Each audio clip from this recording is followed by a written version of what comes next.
জিব্রাইল, হযরতে মিকাইল, হযরতে ইসরাফিল। আল্লাহ পাক নির্দেশ করবেন, এদের জান কবজ করো। ইসরাফিল, মিকাইল জান কবজ হবে।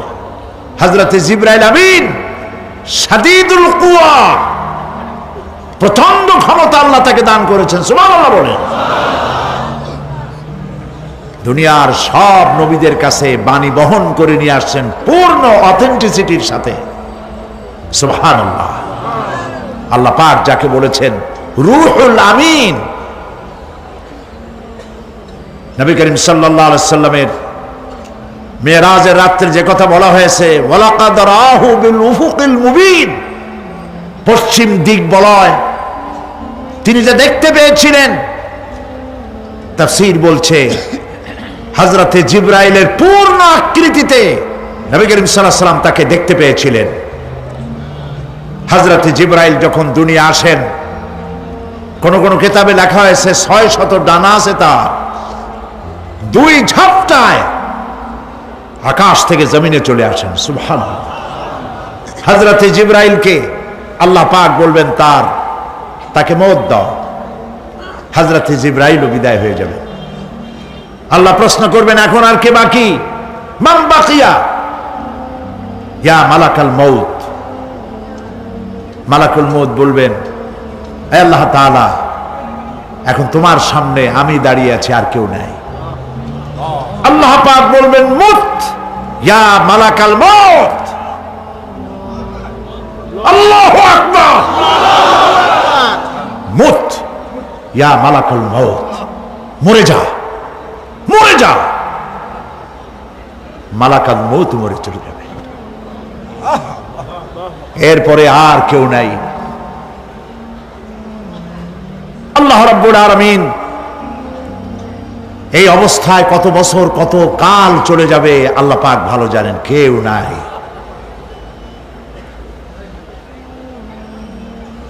আজকের রাজত্ব কার? আল্লাহ প্রশ্ন করবেন, আজকের রাজত্ব কার? আল্লাহ পাক আওয়াজ দিবেন, বলবেন আজকের রাজত্ব কার? কোনো জবাব নাই, আকাশের নাই, জমিনের নাই, আকাশও তো নাই, কারো কোনো জবাব নাই। আল্লাহ পাক বলবেন, লিল্লাহি ওয়াহিদুল কাহ্হার। আজ একমাত্র রাজত্ব হচ্ছে পরাক্রমশালী আল্লাহ রাব্বুল আলামিনের। আল্লাহ পাক বলবেন, ইয়া দুনিয়া আইনা সুজারুকি, হে পৃথিবী তোর গাছগুলা কই? ইয়া দুনিয়া আইনা জিবালুকি, হে পৃথিবী তোর পাহাড়গুলা কই? আইনাল জব্বারিন, স্বৈরাচারেরা কোথায়? কারো কোনো জবাব হবে না। আল্লাহ পাক এরপরে আবার মানুষগুলিকে চিন্তা করবেন। সুবহানাল্লাহ। ওয়া ইযাল কুবুরু বু'থিরাত, যা কিছু মাটির মধ্যে লুক্কায়িত ছিল সবগুলি আল্লাহ পাক বের করে নিয়ে আসবেন। হাসরের ময়দান হবে, উপস্থিত হবে সমস্ত মানুষ, কেউ পলায়ে থাকতে পারবে না কোথাও। কুমিরে যারে খাইছে, বাঘে যারে খেয়েছে, আগুনে যারে পোড়াইছে, পানিতে যে পচে গেছে, পোকামাকড়ে যারা খেয়েছে, কোনো পথ নাই। সবাই আল্লাহর দরবারে উঠবে, পায়ে জুতা নাই, মাথায় কাপড় নাই, পরনে কোনো কাপড় চোপড় নাই, উলঙ্গ উলাঙ্গিনী। উম্মুল মুমিনিন হযরতে আয়েশা সিদ্দিকা রাদিয়াল্লাহু তাআলা আনহা, নবী করিম সাল্লাল্লাহু আলাইহি ওয়াসাল্লামের জবান মোবারকে এটা শুনে কেঁদে ফেললেন। বললেন, ইয়া রাসূলুল্লাহ, আমারও কি সেই অবস্থা হবে? তিনি বললেন, হ্যাঁ। উম্মুল মুমিনিন বললেন, ইয়া রাসূলুল্লাহ, তখন কি আমার শরম হবে না? আল্লাহর নবী বললেন, কিয়ামতের এই বিভীষিকাময় দৃশ্য দেখে মানুষ মানুষের দিকে তাকাবার কোনো হুঁশ থাকবে না। সব মানুষ উপরের দিকে তাকায় থাকবে, নিচে তাকাবার কারো কোনো ক্ষমতা থাকবে না। মানুষ অস্থির হয়ে যাবে। সেই হাসরের ময়দান বিচারক আল্লাহ রাব্বুল আলামিন প্রত্যেকটি মানুষকে তার কৃতকর্মের জন্য হিসাব দিতে হবে। আল্লাহ রাব্বুল আলামিন বলেন, পরকালীন জীবনের ব্যবস্থাপনাটা কেমনে হবে শোনো। ইন্নাস সামআ ওয়াল বাসারা ওয়াল ফুআদা কুল্লু উলাইকা কানা আনহু মাসউলা। কিয়ামতের দিন প্রত্যেকটি মানুষকে তার শ্রবণ সম্পর্কে, তার দৃষ্টি সম্পর্কে, আর অন্তঃকরণের কল্পনা সম্পর্কে প্রত্যেকটি ব্যাপারে আল্লাহ পাক জিজ্ঞাসা করবেন। কান দিয়েছিলাম, কি শুনেছো? যা শুনছো তা আমল করেছো কিনা? আমার নিষেধ করা জিনিসগুলি শুনছো নাকি? কানের জবাব দিতে হবে। কান আল্লাহ পাক দিয়েছেন, সুবহানাল্লাহ। আল্লাহ পাক দিয়েছেন কান। এই কান দুটো যার নাই, কান আছে শুনতে পায় না, কত বড় কষ্টে আছে সে। মানুষে চিল্লায় কথা কয়, সে বুঝেই না। আছে না এমন? এই কানের সম্পর্কে প্রশ্ন করা হবে, শ্রবণ সম্পর্কে, দর্শন সম্পর্কে প্রশ্ন করা হবে। যা দেখতে নিষেধ করেছি সেগুলো দেখছো নাকি? এর শুকরিয়া আদায় করেছো নাকি? দুটি চোখ, এর শুকর আদায় করা কি সম্ভব ভাই? আদায় করা সম্ভব? এই দুটি চোখ যদি না থাকতো, আমার গর্ভধারিণী মাকে দেখতে পারতাম না। এই সুন্দর চোখ দুটি যদি আল্লাহ না দিতেন, আল্লাহর এই সুন্দর সৃষ্টি দেখা থেকে বঞ্চিত হয়ে যেতাম। আল্লাহকে বলি, মনিব, হে বিশাল আকাশের মালিক, তুমি দয়া করে না চাইতে আমাদের শরীরে যা দিছো নিয়ামত, মৃত্যুর আগে ছিনায় নিও না। দুটি চোখের শকর আদায় করতে পারবো না। চোখের মধ্যে পানি আছে, কান্নার পানি না, সবসময় চোখে পানি আছে। চোখে আমরা পলক দেই না? কত কুদরত আল্লাহ পাকে। এই পৃথিবীতে দিনে রাতে অসংখ্য পলুয়েশন, রোগ জীবাণু সমানে উঠতেছে। এখন যদি মাইক্রোস্কোপ যন্ত্র এখানে থাকতো, তাহলে দেখতেন এই পরিবেশটা কত দূষিত, কত পলিউশন, কত জাম। এগুলি নাকের মধ্যে দিয়ে পেটে যাচ্ছে, চোখের মধ্যে ঢুকতেছে। ক্রমাগত চোখের ভিতরে ধুলাবালি ঢুকবে, আর পরিষ্কারের কোনো ব্যবস্থা যদি না করা হয়, চোখের দৃষ্টি নষ্ট হয়ে যেতে পারে। এই জন্য আল্লাহ রাব্বুল আলামিন চোখের ভিতরে মেডিসিন রূপী এক প্রকারের পানি রেখেছেন, আর অটোমেটিক চোখের পাতা ওঠানামা করে প্রতি মুহূর্তে চোখকে ক্লিন করে দিতেছে। এই চোখ সম্পর্কে আল্লাহ রাব্বুল আলামিন প্রশ্ন করবেন, অন্তঃকরণ সম্পর্কে প্রশ্ন করবেন। জবাব দেওয়া সেদিন বড়ই কঠিন হয়ে যাবে। এই জন্য আল্লাহ রাব্বুল আলামিন দুনিয়াবাসীকে সতর্ক করে দিচ্ছেন।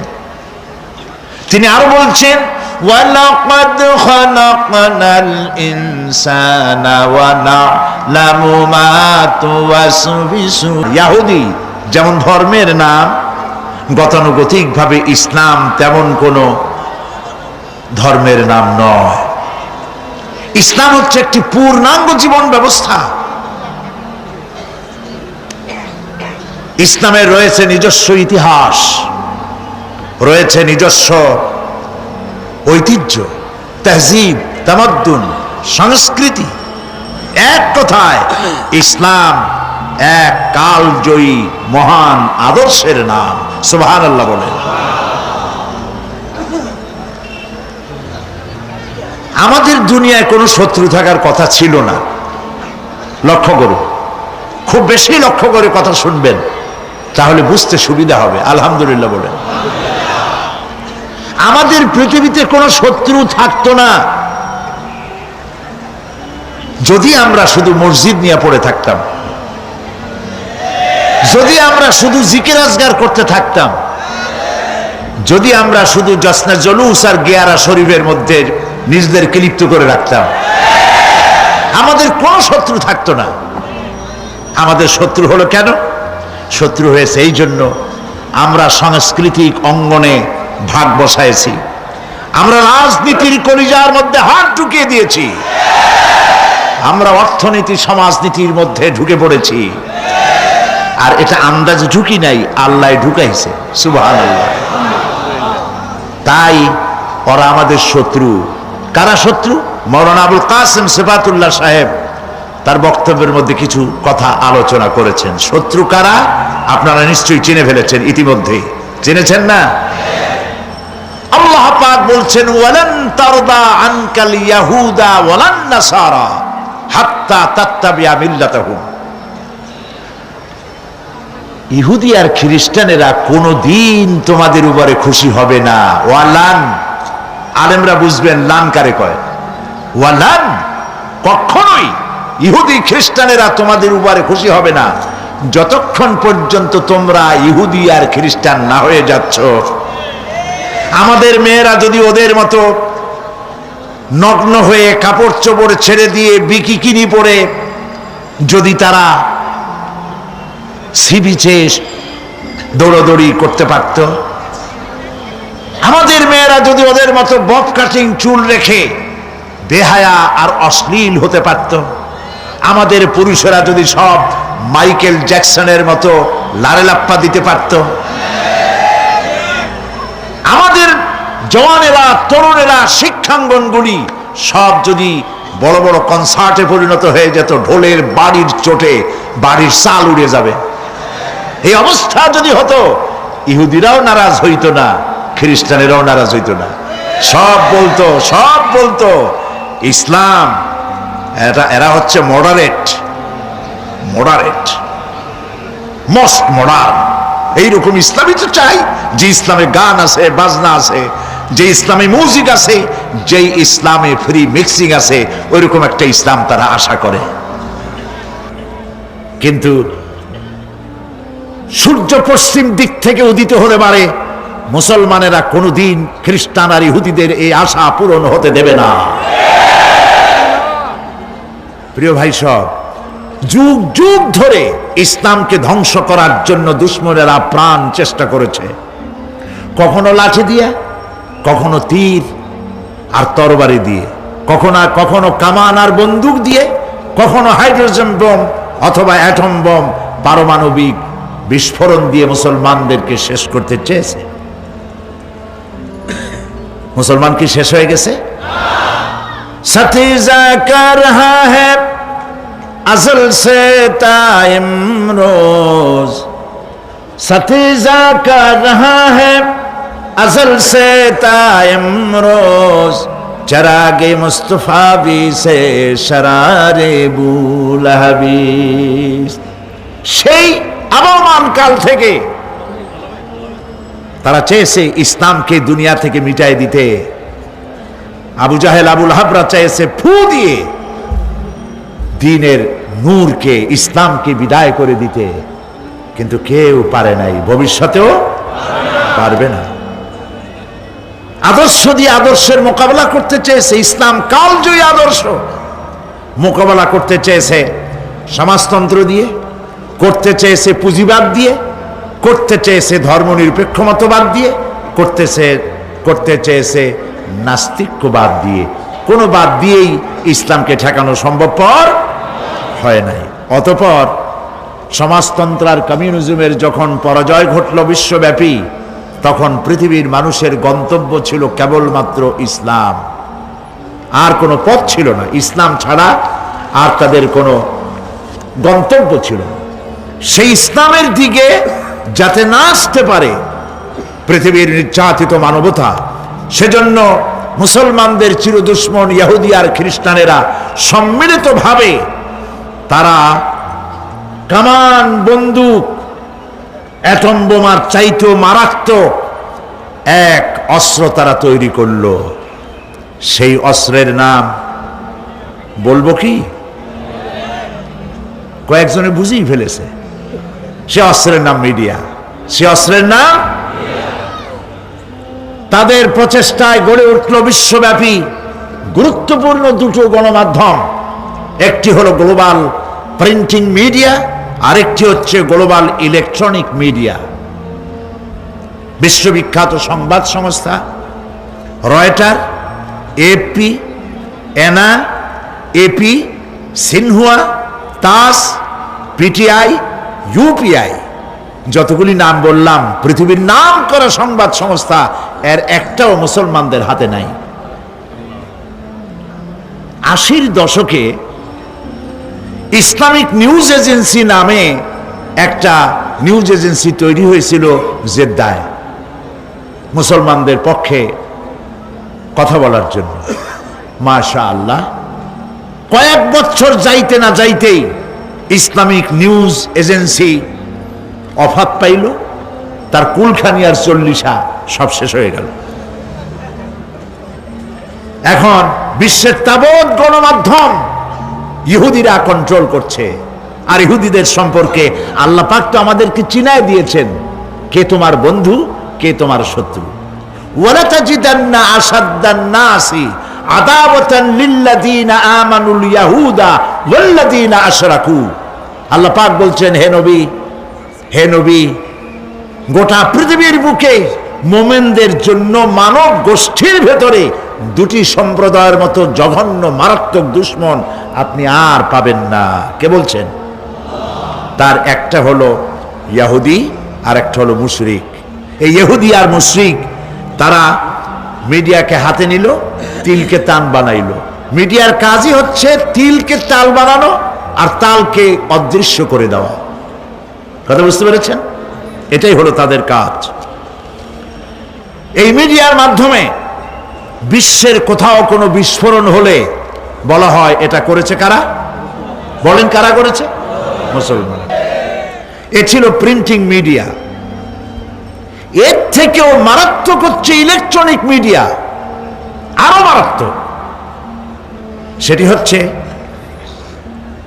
এই ইলেকট্রনিক মিডিয়ার মাধ্যমে এর প্রভাব এত ভয়াবহ, আকাশ সংস্কৃতির মধ্য দিয়ে তারা একচ্ছত্র তাণ্ডবে দুনিয়ার ইসলাম আর মুসলমানদেরকে লন্ড ভন্ড করে দিচ্ছে, অশ্লীলতার সয়লাব বইয়ে দিচ্ছে। মুসলিম বিশ্ব নিজ ঘরে অসহায় হয়ে আজ বসে আছে। এসব মিডিয়াগুলির মধ্যে রয়েছে CNN, BBC, Star TV, Zee TV, DDI, ABCD, XYZ, অভাব নাই, অসংখ্য ইলেকট্রনিক মিডিয়া। এই মিডিয়ার বদৌলতে ইসলামের জঘন্য দুশ্মনেরা কাশ্মীর, ফিলিস্তিন কিংবা চেচেন মুজাহিদদেরকে তারা উগ্রবাদী আর সন্ত্রাসী বলে দুনিয়ার সামনে মৌলবাদী বলে নিন্দিত করার জন্য আপ্রাণ চেষ্টা চালিয়ে যাচ্ছে। ইহুদি খ্রিস্টানরা সার্বীয় সন্ত্রাসীদেরকে, রুশ, রাশিয়ার শ্বেত ভল্লুক অথবা বিজেপির হায়নাদের অথবা অভিশপ্ত ইহুদিদের অকল্পনীয় সন্ত্রাসের বিরুদ্ধে তারা টু শব্দটাও করতেছে না। ঠিক কিনা? যত দোষ মুসলমানদের ঘাড়ে। সেই জন্য এক্ষেত্রে আমাদের দেশের বুদ্ধিজীবী যারা এবং বুদ্ধিজীবী নামের পরজীবী আর ভারতের উচ্ছিষ্ট ভোগী এক শ্রেণীর কলামিস্ট, ভারতের টাকায় পরিচালিত পত্রিকার মাধ্যমে বাংলাদেশকে পৃথিবীর সামনে হেয় প্রতিপন্ন করার জন্য আপ্রাণ চেষ্টা চালিয়ে যাচ্ছে। প্রিয় ভাই, সব ভূমিকা লম্বা করব না। দুঃখ এখানে ইমানি শক্তির ঘাটতি থাকার কারণে বিশ্বে প্রায় 52টি মুসলিম দেশ থাকা সত্ত্বেও মুসলমানদের কাছে আজ মিডিয়া না থাকার কারণে তারা এতিম। বিশ্বের 51 ভাগ সম্পদ এই মুসলমানদের হাতে আছে, কিন্তু মিডিয়ার ক্ষেত্রে তারা একেবারেই ফকির, গরিব, খয়রাতি, কিচ্ছু নাই তাদের। মুসলিম ধনী দেশগুলি ইচ্ছে করলে বিবিসির মতো, ভয়েস অব আমেরিকার মতো powerful radio centre, radio station এবং নিউজউইক, টাইম, রিডার্স ডাইজেস্ট অথবা হেরাল্ড ট্রিবিউনের মতো পত্রিকা বের করে এ সমস্ত কথার দাঁত ভাঙ্গা জবাব তারা দিতে পারত। সেজন্য আজ আমি প্রয়োজন মনে করি শক্তিশালী ইসলামী গণমাধ্যমে ইসলাম বিরোধী প্রচারণার মোকাবেলায় শক্তিশালী গণমাধ্যম অপরিহার্য। এই লক্ষ্যে ইসলামী দেশগুলোকে নিয়ে একাধিক সংবাদ সংস্থা অথবা ব্রডকাস্টিং কর্পোরেশন অসংখ্য পত্র পত্রিকা বের করে এগুলির জবাব দেওয়া যেতে পারে।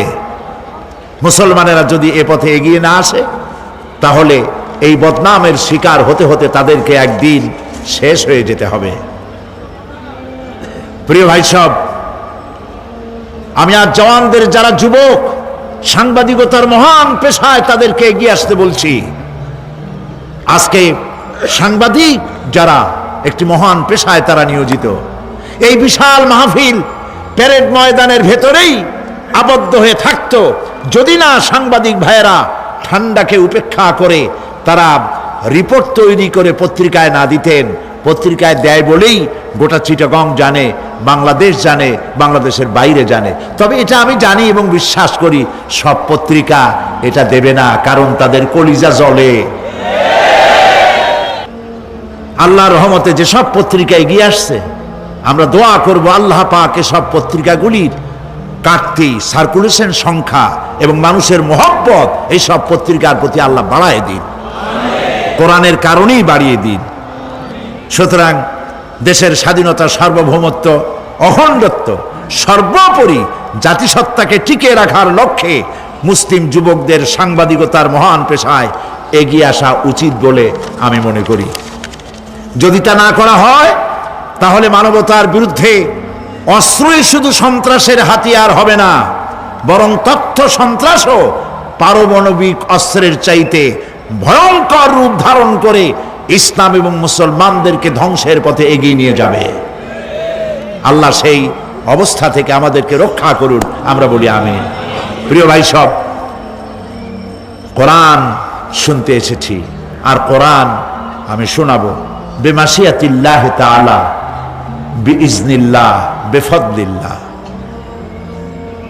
কোরআনের বিরুদ্ধে যতই সন্ত্রাস হোক, এর বিরুদ্ধে যতই অপবাদ হোক, অপপ্রচার হোক, কোরআনকে কেউ বন্ধ করতে পারবে না। সুবহানাল্লাহ বলেন।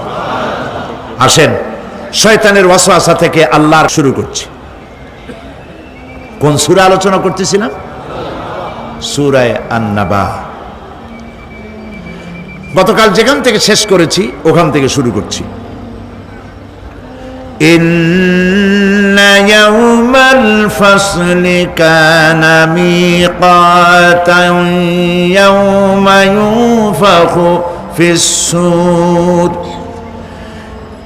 يوم ينفخ في الصور فتأتون أفواجا وفتحت السماء فكانت أبوابا وسيرت الجبال فكانت سرابا সাদাকাল্লাহুল আযীম। ইন্না ইয়াওমাল ফাসলি কানা মিকাতা, নিঃসন্দেহে বিচারের দিনটি পূর্ব থেকেই নির্ধারিত হয়েই আছে। ইয়াওমা ইউনফাখু ফিস-সূরি ফাতা'তুনা আফওয়াজা, যেদিন সিংহায় ফুঁক দেওয়া হবে তখন তোমরা দলে দলে বেরিয়ে আসবে।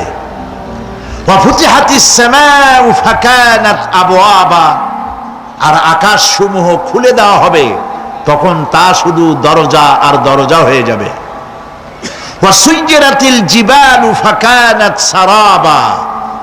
আর পাহাড় সমূহকে চালিয়ে দেওয়া হবে, ফলে তা মরীচিকায় পরিণত হয়ে যাবে। তেলাওয়াতকৃত আয়াতের এই হচ্ছে তর্জমা। আমি শুরুতেই বলেছিলাম সূরা নাবা হচ্ছে, নবী করিম সাল্লাল্লাহু আলাইহি ওয়াসাল্লাম বলেছেন, কেউ যদি দুনিয়ায় বেঁচে থাকা অবস্থায় পরকালীন দৃশ্য চোখে দেখতে চায়, সেজন্য সূরা আন-নাবা, সূরা আল-মুরসালাত, সূরা আন-নাজিআত, সূরা আল-ইনফিতার, সূরা আত-তাকবীর, এই সূরাগুলি যেন পড়ে, তাহলে কিয়ামতের দৃশ্য নিজ চোখে অবলোকন করতে পারবে। সুবহানাল্লাহ বলেন। পরকালীন জীবন সম্পর্কে কোরআন যেসব যুক্তি পেশ করেছে, তা হলো আল্লাহর এসব কিছুই বিচক্ষণতার বাইরে ছিল না, লক্ষ্যহীন এবং নিরর্থক নয়। আল্লাহ পাক বলছেন, আফাহাসিবতুম আন্নামা খালাকনাকুম আবাসা ওয়া আন্নাকুম ইলাইনা লা তুরজাউন। তোমরা কি ভেবেছো যে তোমাদেরকে সৃষ্টি করা হয়েছে খামোখা, আর তোমাদেরকে আমার কাছে ফিরে আসতে হবে না? এটাই কি মনে করেছো? ওই যে গতকাল বলেছিলাম, এই ড্রিঙ্ক অ্যান্ড বিমেরি, খাও, পান করো, ফুর্তি করো, এই দুনিয়ায় শেষ কথা, আমাদের আর মরে মাটির সাথে মিশে যাব, আর উঠতে হবে না, এরকম খামাখা আল্লাহ তোমাদেরকে সৃষ্টি করেছেন, তাই কি ভেবেছো?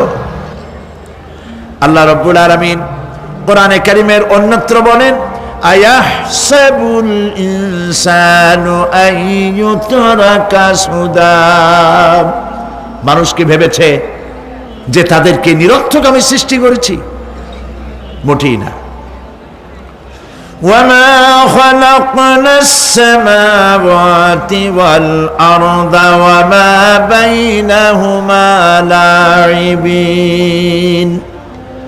আল্লাহ পাক বলেন, এই আকাশ আর জমিন আর এর মধ্যবর্তী যা কিছু আমি সৃষ্টি করেছি, কোনোটাকে খেল তামাশার বিষয়বস্তু করে তৈরি করে নাই, নিরর্থক করে বানাই নাই। প্রত্যেকটি সৃষ্টির পেছনে বিচক্ষণতার দাবি হিসেবেই সৃষ্টি করা হয়েছে, বিরাট কারণ রয়েছে, খামোখা বানানো হয় নাই। এই পৃথিবীর একদিন শেষ হয়ে যাবে, এই বিশ্ব ব্যবস্থার একদিন পরিসমাপ্তি হয়ে যাবে, এই আকাশ থাকবে না, এই জমিন থাকবে না। বিশ্বাস করেন?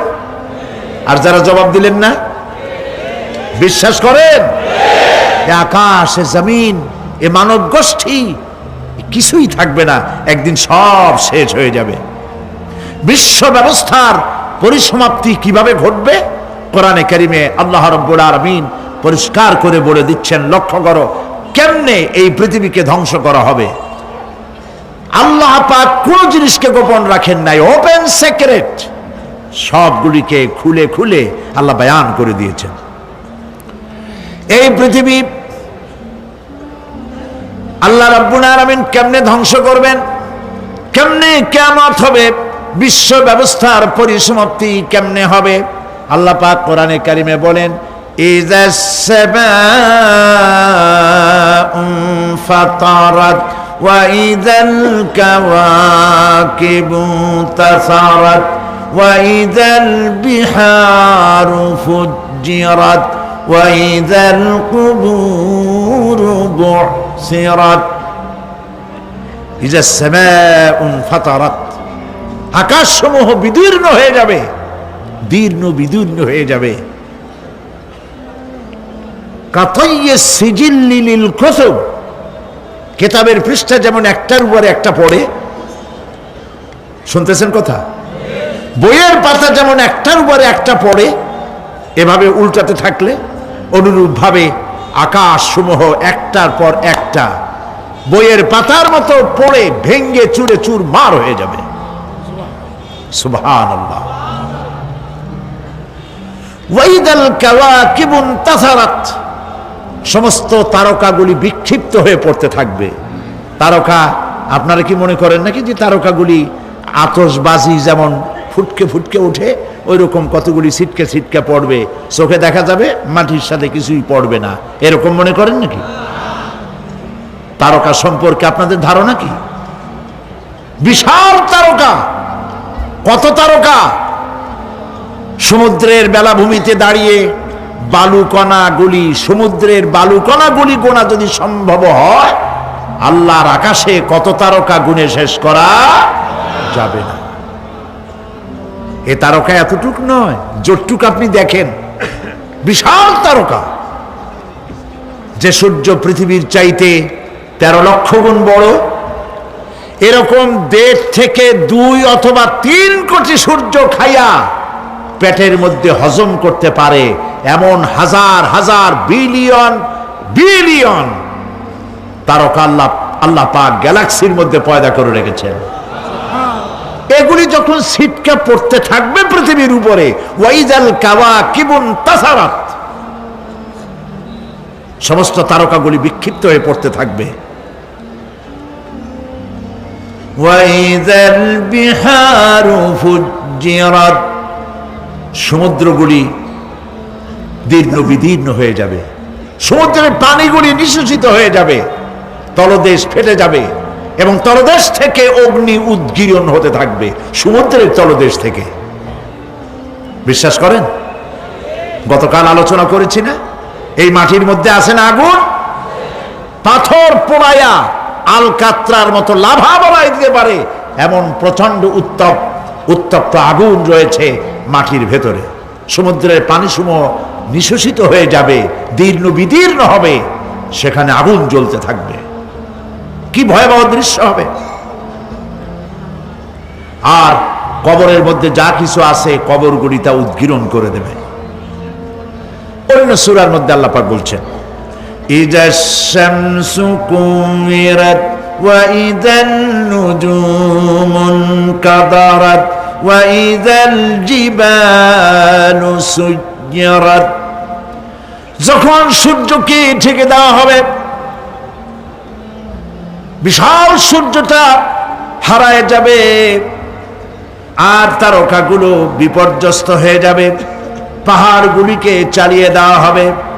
ফাইযান নুজুমু তুমিসাত ওয়া ইযাস সামাউ ফুরিজাত ওয়া ইযাল জিবালু নুসিফাত, যখন তারকা স্থিমিত হয়ে যাবে, তারকাগুলিতে কোনো আলো থাকবে না, আসমান বিদীর্ণ হবে, পাহাড় সমূহ উড়ে দেওয়া হবে।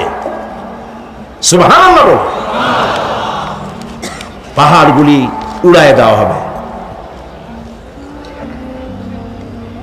অবস্থা লক্ষ্য করেন, আকাশ ভেঙে ভেঙে পড়তেছে, তারকাগুলি বিক্ষিপ্ত হয়ে পড়তেছে, সব সমুদ্রের পানি শেষ হয়ে গিয়েছে, সমুদ্রের তলদেশ ফেটে ফেটে অগ্নি উদ্গীরণ করে দিচ্ছে, সূর্য ঢাকা পড়ে গেছে।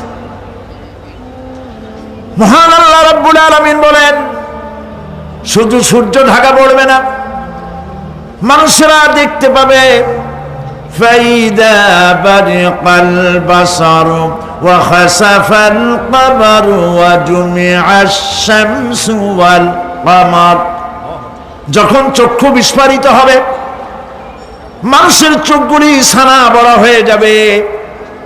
এই দৃশ্য দেখে চাঁদে আলো নাই, সূর্যতে আলো নাই, চাঁদ আর সূর্য দুটি একাকার হয়ে যাবে। আল্লাহ পাক বলছেন, ওয়া হুমিলাতিল আরদু ওয়াল জিবালু ফাদুক্কাতা দাক্কাতান ওয়াহিদা, জমিন আর পাহাড়গুলোকে এর মধ্যে সংঘর্ষ বাঁধিয়ে দেওয়া হবে, পাহাড়গুলি উঁচু করে মাটির উপরে আছাড় মারা হবে, একই আঘাতে পাহাড়গুলি চূর্ণ বিচূর্ণ হয়ে যাবে। সুবহানাল্লাহ, এই কথার মধ্যে কোনো ভুল আছে? কেবলমাত্র কাফের বেঈমান তাদের কলিজায় এ কথা ভয়ের সৃষ্টি না করতে পারে? ইমানদারদের কলিজা ফেটে যাওয়ার কথা। কি ভয়াবহ দৃশ্য! তারকা পড়তেছে, আকাশ ভাঙতেছে। খালি রাশিয়ার একটা রকেট বহু বছর পর্যন্ত মহাশূন্যে উঠতেছিল, একদিন পত্রপত্রিকায় দেখতে পেলাম ওইটা ভাঙে পড়বে, ওইটার মেয়াদ শেষ হয়ে গেছে, ভাঙে পড়বে। বিশ্ব মহা চিন্তায় পড়ে গেল কোন দেশে পড়বে। যদি কোনো দেশের উপরে পড়ে সে দেশ শেষ হয়ে যাবে, বিল্ডিং, মানুষ, স্থাপনা সব চূর্ণ বিচূর্ণ হয়ে যাবে, ভয়তে অস্থির। রাশিয়ার বিজ্ঞানীরা চেষ্টা করলো সেটাকে সরাইয়া কোন জমিনে যাতে না পড়ে মহাসমুদ্রে ভালাবার জন্য চেষ্টা করতে লাগলো। মনে আছে ঘটনা আপনাদের? পত্র পত্রিকা যারা পড়ে মনে থাকারই কথা। রাশিয়ার একটা রকেট, এটার কত বড় হবে, ওইটা ভেঙে চুরে পড়বে, সে ভয়তে দুনিয়া অস্থির। আর আল্লাহ পাক বলছেন এতে কোনো সন্দেহ নাই, আকাশ একটার পর একটা ভেঙে চুরে চুরমার হয়ে পড়তে থাকবে, তারকাসমূহ বিক্ষিপ্ত হয়ে পড়বে, দরিয়া দীর্ণ বিদীর্ণ হয়ে যাবে, চন্দ্র আর সূর্য ধাক্কা লেগে একাকার হয়ে যাবে, চাঁদে আলো নাই, সূর্যে আলো নাই, অন্ধকার এক বিভীষিকাময় পূর্ণ হয়ে যাবে গোটা বিশ্ব। পাহাড়গুলো উঁচু করে মাটির উপরে আছাড় করা হবে, এক ধাক্কায় পাহাড়গুলো ভেঙে চুরে চুরমার হয়ে যাবে।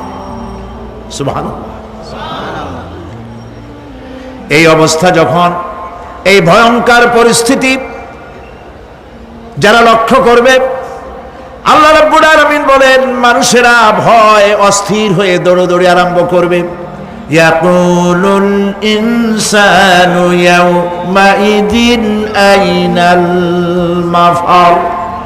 মানুষেরা পাগলের মতো শুধু দৌড়াদৌড়ি করবে আর বলবে পালাবো কোথায়, ভাগবো কোথায়, কোথায় যাব?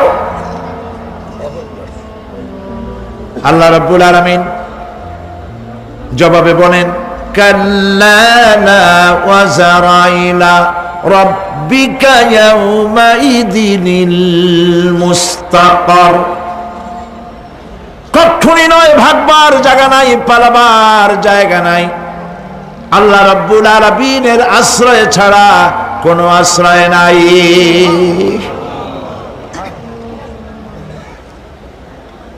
এই বিভীষিকাময় দৃশ্য হয়ে যাবে, সব মরে যাবে, কেউ বাঁচবে না। মালাকুল মউতকে আল্লাহ পাক জিজ্ঞেস করবেন কে এখন বেঁচে আছে আর কারা বেঁচে আছে। তিনি বলবেন